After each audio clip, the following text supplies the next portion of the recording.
नमस्कार दोस्तों, स्वागत है आप सभी लोगों का Sonu study classes YouTube channel. दोस्तों आज मैं आप लोगों को एनसीईआरटी बुक क्लास 11th जीव विज्ञान चैप्टर 17 श्वसन और गैसों का विनियम पर प्रश्न उत्तर मैं आप लोगों को इस वीडियो में बताऊंगा। प्रश्न नंबर 1, जैव क्षमता की परिभाषा दीजिए और इसका महत्व बताइए। उत्तर, जैव क्षमता अंतःश्वास आरक्षित वायु,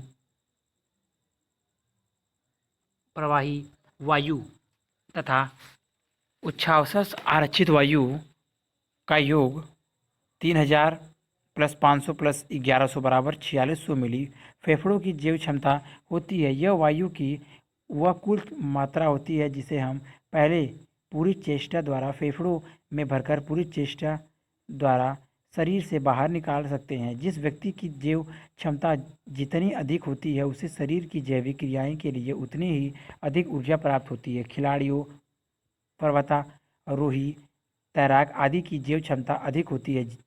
युवक की जैव क्षमता प्रौढ़ की अपेक्षा अधिक होती है। पुरुषों की जैव क्षमता स्त्रियों की अपेक्षा अधिक होती है। यह उतनी कार्य क्षमता को प्रभावित करती है। प्रश्न नंबर 2, सामान्य निःश्वसन के उपरांत फेफड़ों में शेष वायु के आयतन को बताइए। उत्तर, वायु की वह मात्रा जो सामान्य निःश्वसन इच्छा के उपरांत फेफड़ों में शेष रहती है कार्यात्मक अवशेष सामर्थ्य कहलाती है। यह उच्छ्वास आरक्षित वायु तथा अवशेष वायु के योग के बराबर होती है। इसकी सामान्यतः मात्रा 2300 मिली होती है। एफ.आर.सी बराबर ई.आर.वी प्लस आर.वी बराबर 1100 प्लस 1200 मिली बराबर 2300 मिली। प्रश्न नंबर 3, गैसों का विसरण केवल कुपिकीय क्षेत्र में होता है, श्वसन तंत्र के किसी अन्य भाग में नहीं, क्यों? उत्तर, गैसीय विनिमय मनुष्य के फेफड़ों में लगभग 30 करोड़ वायु कोशिका या कुपिकाएं होते हैं। इनकी पतली भित्ति में रक्त कोशिकाओं को धना जाल फैला होता है। श्वासनाल, श्वसनी, श्वसनिका, कुपिका, नलिकाओं आदि में रक्त कोशिकाओं का जाल फैला हुआ नहीं होता। इतनी भित्ति मोटी होती है, अतः कुपिकाओं को छोड़कर अन्य श्वसन भागों में गैसीय विनिमय नहीं होता। सामान्यतः ग्रहण की गई 500 मिली प्रवाही वायु में से लगभग 350 मिली कुपिकाओं में पहुंचती है, शेष श्वास मार्ग में ही रह जाती है। वायु कोशिकाओं की भित्ति तथा रक्त कोशिकाओं की भित्ति मिलकर श्वसन कला बनाती हैं। इससे O2 तथा C का विनिमय सुगमता से हो जाता है। गैसीय विनिमय समानता विसरण द्वारा होता है। इसमें गैस उच्च आंशिक दबाव से कम आंशिक दबाव की ओर विसरित होती है। वायु कोष्ठकों में O2 का आंशिक दबाव 104 mm Hg और CO2 को आंशिक दबाव 40 mm Hg होता है। फेफड़ों में रक्त कोशिकाओं में आए अशुद्ध रुधिर में 0 का आंशिक दबाव 40 mm Hg और CO2 का आंशिक दबाव 45-46 mm Hg होता है। चित्र आप देख लीजिए। चित्र वायु कोष्ठक कोशिका में गैसीय विनिमय। ऑक्सीजन वायु कोशिकाओं की वायु से विसरित होकर रक्त में जाती है और रक्त से CO2 विसरित होकर वायु कोशिकाओं की वायु में जाती है। इस प्रकार वायु कोशिकाओं से रक्त ले जाने वाली रक्त कोशिकाओं में रक्त ऑक्सीजन युक्त होता है। फेफड़ों से निष्कासित वायु में O2 लगभग 15.7% और CO2 लगभग 3.6% होती है। प्रश्न नंबर 4, CO2 के परिवहन ट्रांसपोर्ट की मुख्य क्रियाविधि क्या है? व्याख्या कीजिए। उत्तर, कार्बन डाइऑक्साइड का रुधिर द्वारा परिवहन। ऊतकों में संचित खाद्य पदार्थों के ऑक्सीकरण में उत्पन्न कार्बन डाइऑक्साइड विसरण द्वारा रुधिर कोशिकाओं में चली जाती है। रुधिर कोशिकाओं द्वारा इस परिवहन श्वसनांगों तक निम्नलिखित 3 प्रकार से होता है। नंबर 1, प्लाज्मा में घुलकर लगभग 7% कार्बन डाइऑक्साइड का परिवहन प्लाज्मा में घुलकर कार्बोनिक अम्ल के रूप में होता है। नंबर 2, बाइकार्बोनेट के रूप में। लगभग 70% कार्बन डाइऑक्साइड का परिवहन बाइकार्बोनेट के रूप में होता है। प्लाज्मा के अंदर कार्बोनिक अम्ल का निर्माण धीमी गति से होता है, अतः कार्बन डाइऑक्साइड का अधिकांश भाग 93% लाल रुधिराणुओं में विसरित हो जाता है। इसमें से 70% कार्बन डाइऑक्साइड से कार्बनिक अम्ल व अम्ल में बाइकार्बोनेट का निर्माण हो जाता है। लाल रुधिराणुओं में कार्बनिक एनहाइड्रेट एंजाइम्स की उपस्थिति में कार्बोनिक अम्ल का निर्माण होता है। CO2 + H2O कार्बनिक एनहाइड्रेट बटा enzyme H2CO3 product H++ HCO3-। Plasma में कार्बनिक एनहाइड्रेशन एंजाइम्स अनुपस्थित होता है, अतः प्लाज्मा में बाइकार्बोनेट कम मात्रा में बनता है। बाइकार्बोनेट आयन HCO3- लाल रुधिराणुओं में पोटेशियम आयन K+ तथा प्लाज्मा के सोडियम आयन Na+ से क्रिया करके क्रमशः पोटेशियम तथा सोडियम बाइकार्बोनेट बनाता है। नंबर 1, प्लाज्मा में HCO3- + Na+ product NaHCO3 sodium bicarbonate. Number 2, लाल रुधिराणुओं में HCO3- + KHCO3 potassium bicarbonate. Chloride shift या हैम्बर्गन परिघटना सामान्य pH तथा विद्युत तटस्थता बनाए रखने के लिए जितने बाइकार्बोनेट आयन रुधिर कणिकाओं से प्लाज्मा में आते हैं, उतने ही क्लोराइड आयन Cl- रुधिर कणिकाओं में जाकर उतनी पूर्ति करते हैं। इस क्रिया के फलस्वरूप प्लाज्मा में बाइकार्बोनेट तथा लाल रुधिर कणिकाओं में क्लोराइड आयनों का जमाव हो जाता है। इस क्रिया को क्लोराइड शिफ्ट कहते हैं। श्वसन तल पर प्रक्रिया विपरीत दिशा में होती है, जिससे CO2 मुक्त होकर वायुमंडल में चली जाती है। नंबर 3, कार्बोक्सी हीमोग्लोबिन के रूप में कार्बन डाइऑक्साइड का लगभग 23% भाग लाल रुधिर कणिकाओं में हीमोग्लोबिन से मिलकर अस्थायी यौगिक बनाता है। Haemoglobin + CO2 carboxy haemoglobin sodium तथा पोटेशियम के बाइकार्बोनेट तथा कार्बोक्सी हीमोग्लोबिन आदि पदार्थ से युक्त रुधिर अशुद्ध होता है। यह रुधिर ऊतकों और अंगों से शिकाओं द्वारा हृदय में पहुंचता है। हृदय से यह रुधिर फुफ्फुस धमनियों द्वारा फेफड़ों में शुद्ध होने के लिए जाता है। फेफड़ों में ऑक्सीजन की अधिक मात्रा होने के कारण रुधिर की हीमोग्लोबिन ऑक्सीजन से मिलकर ऑक्सी हीमोग्लोबिन बनाती है। ऑक्सी हीमोग्लोबिन हीमोग्लोबिन की अपेक्षा अधिक अम्लीय होता है। ऑक्सी हीमोग्लोबिन के अम्लीय होने के कारण श्वसन सतह पर कार्बोनेट तथा कार्बोक्सिल अम्ल का विखंडन होता है। 2NaHCO3 ऑक्सी हीमोग्लोबिन की अम्लता Na2CO3 + H2O + CO2। 2KHCO3 oxy haemoglobin बटा की अम्लता K2CO3 + H2O + CO2। H2CO3 H2O + CO2 carboxyl haemoglobin तथा प्लाज्मा प्रोटीन के रूप में बने अस्थायी यौगिक भी ऑक्सीजन से संयोजित होकर कार्बन डाइऑक्साइड को मुक्त कर देते हैं। Carboxy haemoglobin product haemoglobin + CO2 उपयुक्त प्रकार से मुक्त हुई कार्बन डाइऑक्साइड रुधिर कोशिकाओं तथा फेफड़ों की पतली दीवारों से विसरित होकर फेफड़ों में पहुंचती हैं, जहां से यह उच्छ्वास द्वारा बाहर निकाल दी जाती हैं। प्रश्न नंबर 5, कूपिका वायु की तुलना में वायुमंडलीय वायु में PO2 तथा PCO2 कितनी होगी? मिलान कीजिए। नंबर 1, PO2 न्यून, PCO2 उच्च। PO2 उच्च, PCO2 न्यून। नंबर 3, PO2 उच्च, PCO2 उच्च। नंबर 4, PO2 न्यून, PCO2 न्यून। उत्तर सेकंड, PO2 उच्च, PCO2 न्यून। वायुमंडलीय वायु में O2 का आंशिक दाब 159 था, CO2 का आंशिक दाब 0.3 होता है, जबकि कुपिका वायु में O2 का आंशिक दाब 104 था, CO2 का आंशिक दाब 40 होता है। प्रश्न नंबर 6,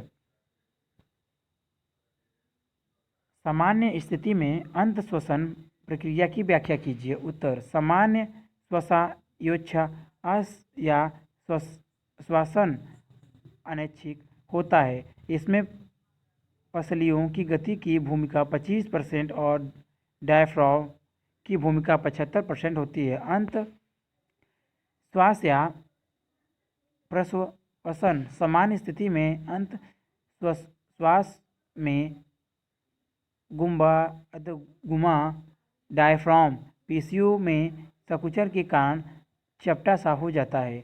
डायफ्राम की गति के साथ बाह्य आंतरावर्तक पेशियों में संकुचने से पसलियों सीधी होकर ग्रीवा की तथा बाहर की तरफ खींचती हैं। इससे उत्तरो स्थिति ऊपर की आगे की ओर उठ जाती है। इन गतियों के कारण वक्ष गुहा का आयतन बढ़ जाता है और फेफड़ों फूल जाते हैं। वक्ष गुहा फेफड़ों में वृद्धि के कारण वायु कोष्ठकों या कुफिकाओं में वायु दाब लगभग 1 से 3 mmHg कम हो जाता है। इसकी पूर्ति के लिए वायुमंडलीय वायु श्वास मार्ग से कुपिकाओं में पहुंच जाती है। इस क्रिया को अंत श्वास कहते हैं। इसके द्वारा मनुष्य अन्य सतनी वायु ग्रहण करते हैं। चित्र आप देख लीजिए। चित्र श्वासोच्छ्वास की क्रियाविधि: ए अंत श्वास, बी उच्छ्वास।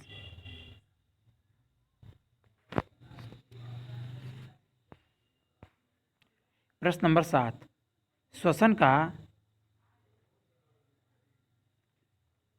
नियमन कैसे होता है? उत्तर, श्वसन का नियमन मस्तिष्क के मेडुला एवं पोन्स वेरुलाई में स्थित श्वास केंद्र, पसलियों तथा डायफ्राम से संबंधित पेशियों की क्रिया का नियमन करके श्वासोच्छ्वास या श्वसन का नियमन करता है। श्वास क्रिया तंत्रिकीय नियंत्रण में होती है। यही कारण है कि हम अधिक देर तक सांस नहीं रोक पाते हैं। फेफड़ों की भित्ति में स्ट्रेच संवेदक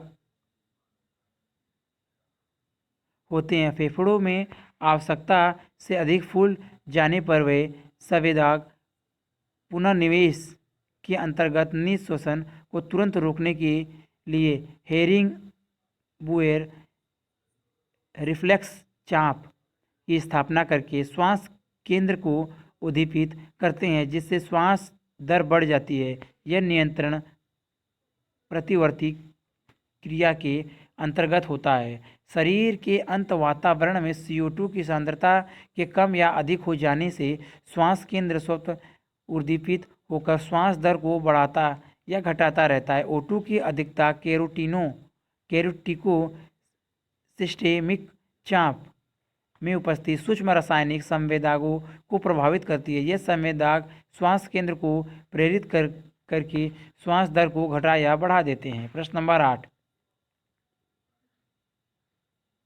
PCO2 का ऑक्सीजन के परिवहन पर क्या प्रभाव पड़ता है? उत्तर, कुपिकाओं में जहां PO2 उच्च तथा PCO2 न्यून होता है, H+ सांद्रता कम तथा ताप कम होने पर ऑक्सी हीमोग्लोबिन बनता है। ऊतकों में जहां PO2 न्यून तथा PCO2 उच्च होता है, H+ सांद्रता अधिक तथा ताप अधिक होता है, ऑक्सी हीमोग्लोबिन का विघटन होता है तथा O मुक्त हो जाती है। इसका अर्थ है कि O2 फेफड़ों की सतह पर हीमोग्लोबिन के साथ मिलती है तथा ऊतकों में अलग हो जाती है। सामान्य परिस्थितियों में 5 मिली O2 ऊतकों को प्रति 100 मिली ऑक्सीजनी रक्त से मिलता है। प्रश्न नंबर 9, पहाड़ पर चढ़ने वाले व्यक्ति की श्वसन प्रक्रिया में क्या प्रभाव पड़ता है? उत्तर, पहाड़ पर ऊंचाई बढ़ने के साथ साथ वायु में O2 का आंशिक दाब कम हो जाता है, अतः मैदान की अपेक्षा ऊंचाई पर श्वासोच्छ्वास क्रिया अधिक तीव्र गति से होगी।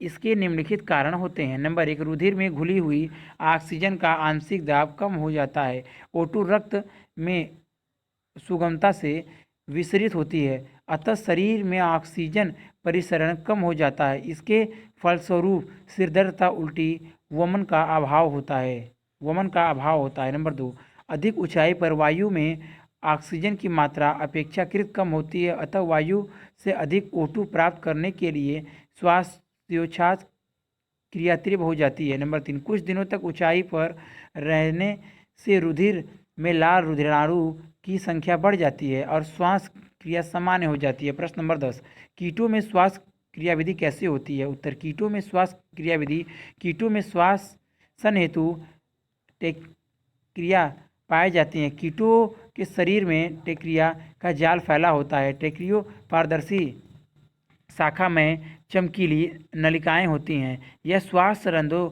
द्वारा वायुमंडल से संबंधित रहती हैं। श्वास रंध्र छोटे वेशम में खुलते हैं। श्वास रंध्रों पर रोमाम संदर्भ सुक तथा कपाट पाए जाते हैं। कुछ श्वास रंध्र सदैव खुले रहते हैं, शेष अंश श्वसन के समय खुलते हैं और उच्छ्वसन के समय बंद रहते हैं। चित्र आप देख लीजिए।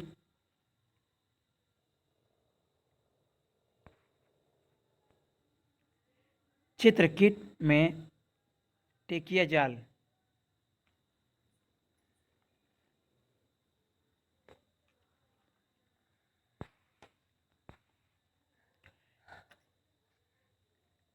टेकियल वेशम में शाखाएं निकलकर एक पृष्ठ तथा अधर तल पर टेकिया का जाल बना लेती है। टेकिया से निकलने वाली टेकियोल्स ऊतक या कोशिकाओं तक पहुंचती है। कीटों में गैसों का विनिमय बहुत ही प्रभावशाली होता है और O2 सीधे कोशिकाओं तक पहुंचती हैं। इसी कारण कीट सर्वाधिक क्रियाशील होते हैं। प्रश्न नंबर 11, ऑक्सीजन वियोजन वक्र की परिभाषा दीजिए।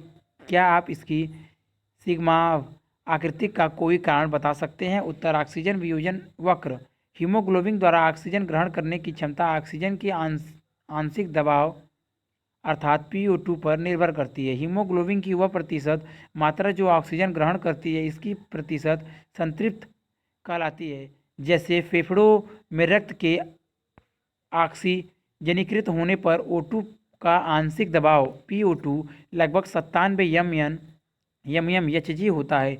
इस PO2 पर हीमोग्लोबिन की प्रतिशत संतृप्त लगभग 98% होती है। ऊतकों में वापस आने वाले रक्त में O2 का आंशिक दबाव PO2 लगभग 40 mmHg होता है। इस PO2 पर हीमोग्लोबिन की प्रतिशत संतृप्त लगभग 75% होती है। PO2 तथा हीमोग्लोबिन की प्रतिशत संतृप्त के संबंध को ग्राफ पर अंकित करने पर एक सिग्माव वक्र प्राप्त होता है। इसे ऑक्सीजन वियोजक वक्र कहते हैं। ऑक्सीजन हीमोग्लोबिन वियोजन वक्र पर शरीर ताप एवं रक्त के pH का प्रभाव पड़ता है।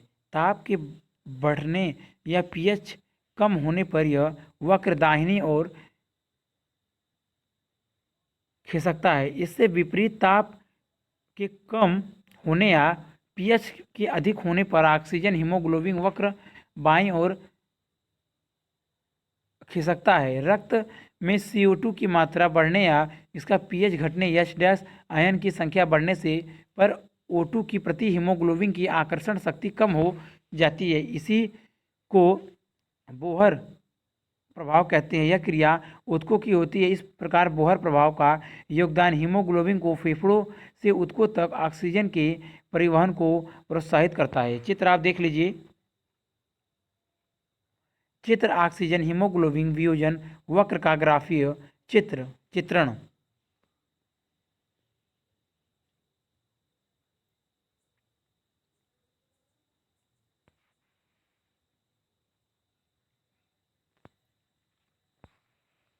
फेफड़ों में हीमोग्लोबिन को O2 मिलते ही CO2 के प्रति इसका आकर्षण कम हो जाता है और कार्बोमिनो हीमोग्लोबिन CO2 त्याग कर सामान्य हीमोग्लोबिन बन जाता है। अम्लीय हीमोग्लोबिन H+ आयन मुक्त करता है जो बाइकार्बोनेट HCO3 से मिलकर कार्बोनिक अम्ल बनाते हैं। यह शीघ्र ही CO2 तथा H2O में टूटकर CO2 को मुक्त कर देता है। इसे हेल्डेन प्रभाव कहते हैं। हेल्डेन प्रभाव फेफड़ों में CO2 के बहिष्कार को और ऊतकों में O2 के बहिष्कार को प्रेरित करता है। प्रश्न नंबर 12, क्या आपने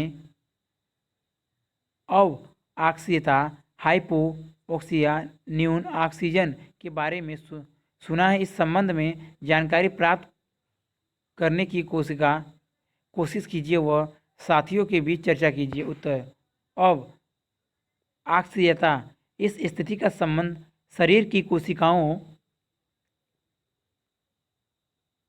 ऊतकों में ऑक्सीजन के आंशिक दबाव में कमी से होता है। यह ऑक्सीजन की कम आपूर्ति के कारण होता है। वायुमंडल में पहाड़ों पर 8000 फुट से अधिक ऊंचाई पर वायु में O2 का दबाव कम हो जाता है। इससे सिर दर्द, वयम, चक्कर आना, मस्तिष्क थकान, श्वास लेने में कठिनाई आदि लक्षण प्रदर्शित होते हैं। इसे कृत्रिम हाइपोक्सिया कहते हैं। यह रोग प्राय पर्वतारोहियों को हो जाता है। शरीर में हीमोग्लोबिन की कमी के कारण रक्त की ऑक्सीजन ग्रहण करने की क्षमता प्रभावित होती है। इसे एनीमिया हाइपोक्सिया कहते हैं। प्रश्न नंबर 13,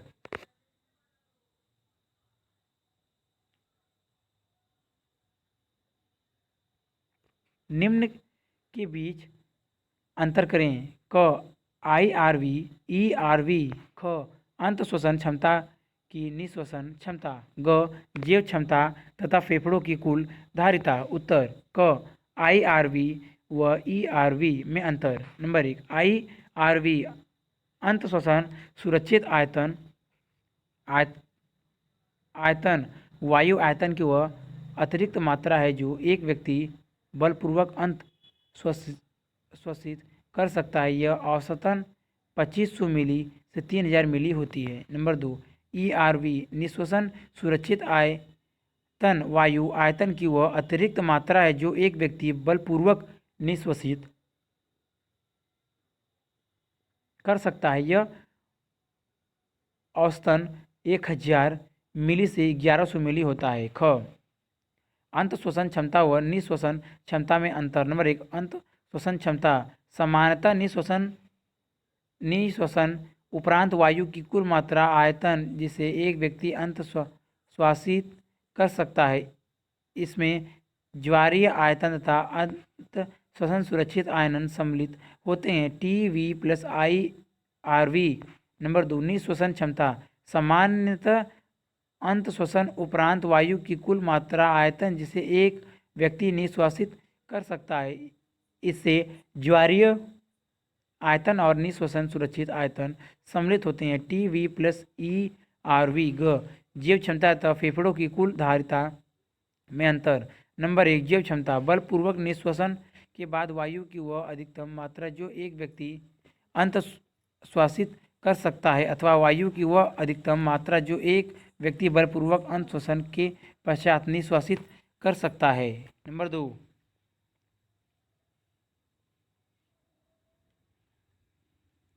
फेफड़ों की कुल धारिता बलपूर्वक निःश्वसन के पश्चात फेफड़ों में समायोजित उपस्थित वायु की कुल मात्रा।